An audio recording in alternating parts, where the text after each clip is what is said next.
In this video, I'm going to try to baseline the oxygen sensor.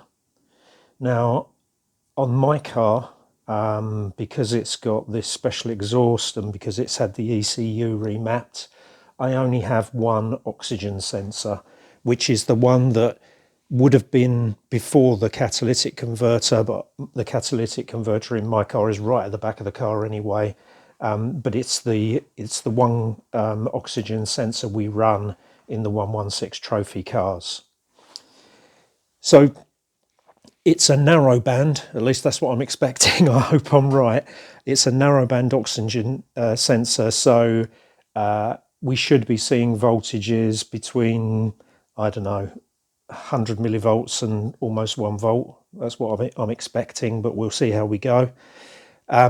And then, so that's on the sensor side. So on this diagram here, you can see we've got one wire, which is the sensor ground, and then we have the sensor signal wire here, so the black and the yellow.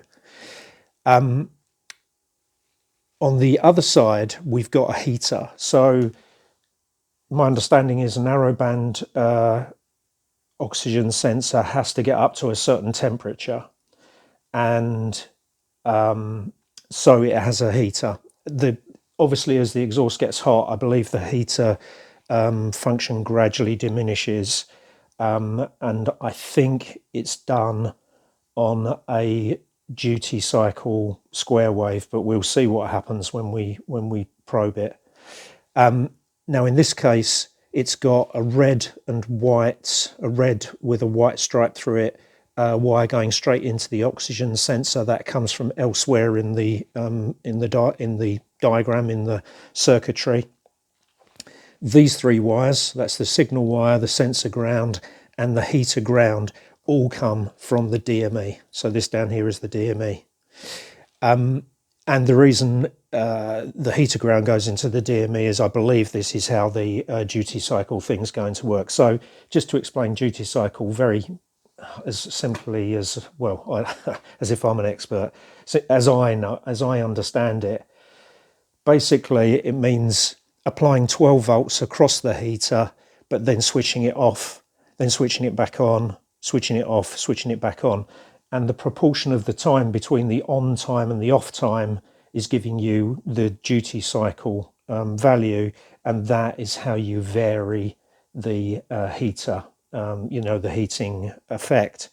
So if you want less heating, you have more gaps between the switching it on. You switch it on and switch it off for longer, switch it on again, switch it off for longer. So that's what that side does. I'm not going to run the car for a tremendously long period. If we ran it for a long period, what we should see is a change in the duty cycle value. But I'm doing this in my garage.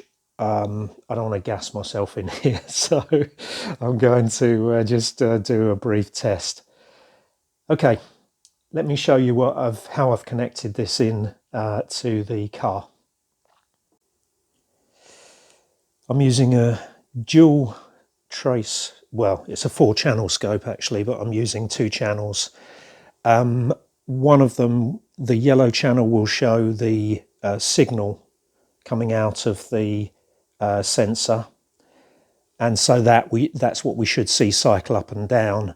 And the blue line will show us the heating side of it, and what we should be seeing is it going from plus 12 volts down to ground and then back up again, and down to ground and back up.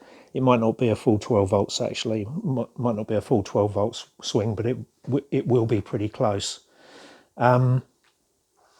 Some things I need to watch out for is, I just noticed this is set on ×10, and I don't have an attenuator probe in there at the moment, so that should be ×1.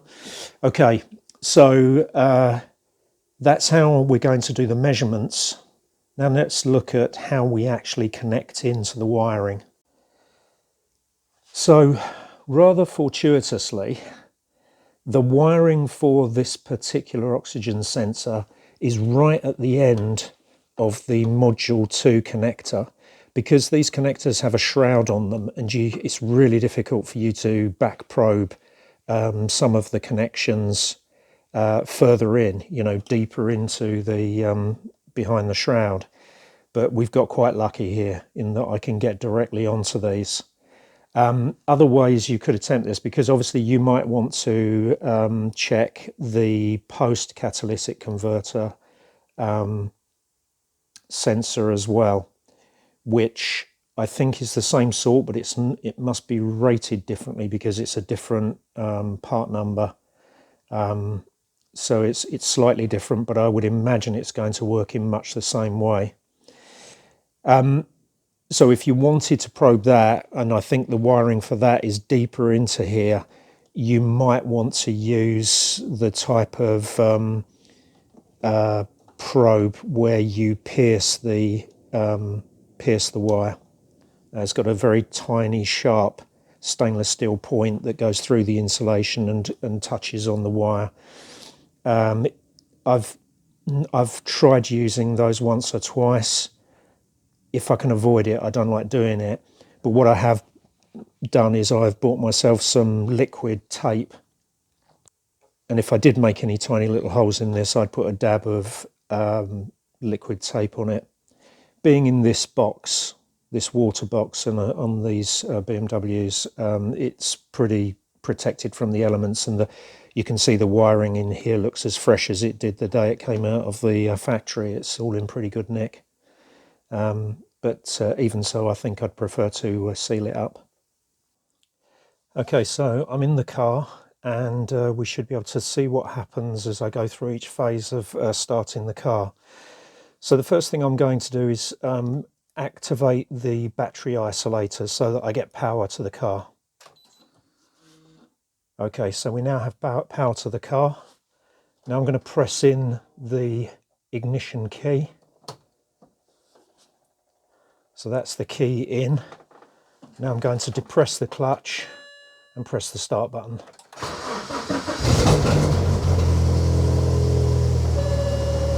Okay, I'm sure you can hear that's running.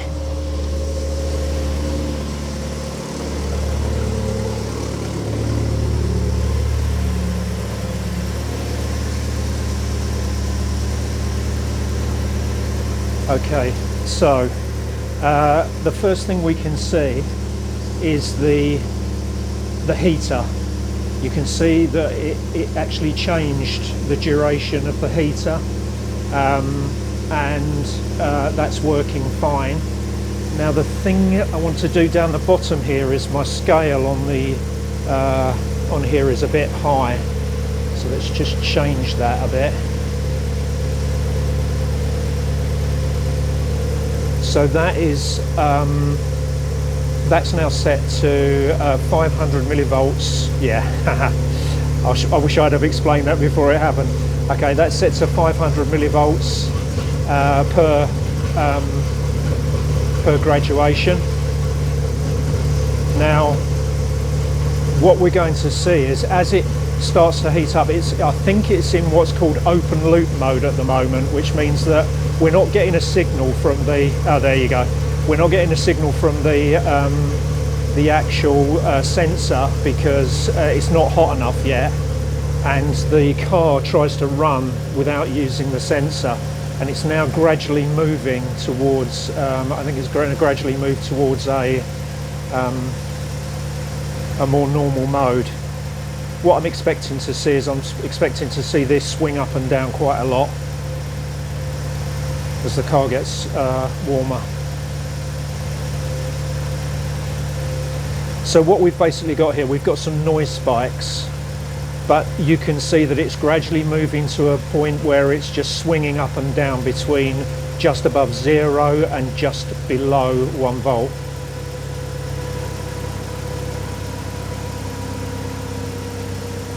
It's interesting, it keeps going. I think this is indicating it's lean if it's coming active, but the car's gradually getting warmer and you can hear the car's engine speeds changing.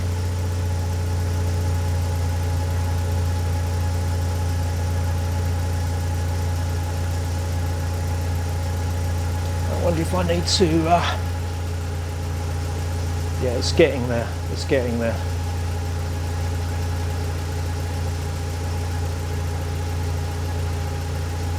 I'm running on a very slow time base, as you can see. The car, the DME will gradually learn. It's now probably using this as a feedback, so it's using the oxygen sensor signal to understand what amount of fuel is being used.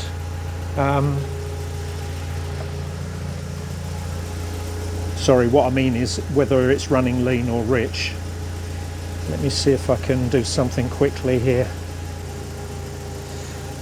So if I can bring that in here, let's move the camera a little. Okay, so I'm pulling this out of the OBD port, so you can see the oxygen sensor voltage is swinging around, and I've started to see that more on the trace. I'm not quite sure why the trace isn't triggering properly, but you can see it is swinging up and down now. And you can also see it started to sort out the fuel trims, and that all looks good. Anyway, the purpose of this video is to show that for normal operation on the signal side, once the car is warm, we should see it going up and down between you know, almost 0 and almost up to 1 volt. And on the heater side, we should be seeing pulses, yeah, like that. We should be seeing pulsing. If I increase the time base here, sorry, that's the wrong thing. There you go. So you can see that the heater is being, believe it or not, it's been switched on when it drops to 0, because we're looking at the ground side of the heater. So it's been switched on when we go to 0 and switched off again when we go high. So that is a normal trace. That's what you should be seeing if you look at scope trace using, you know, a pico scope or a Handtech scope or whatever. If you're lucky enough to have a snap-on scope, then good, or even an oscilloscope like this. That's what we should be seeing. And if you're looking at OBD real live data, you should be seeing the oxygen sensor swinging backwards and forwards between 0 and then up to 7.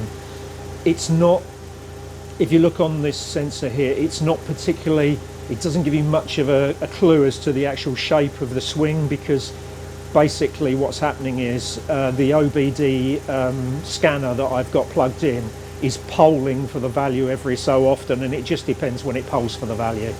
So you can't get much of a clue about the shape of the waveform from that. To do that, you need to go more and, you know, use this type of oscilloscope trace. That will sort itself out in a minute. There you go. Okay, I think that's enough. I've burbled on for long enough. I hope that gives you an idea of how to check for correct operation of your oxygen sensor.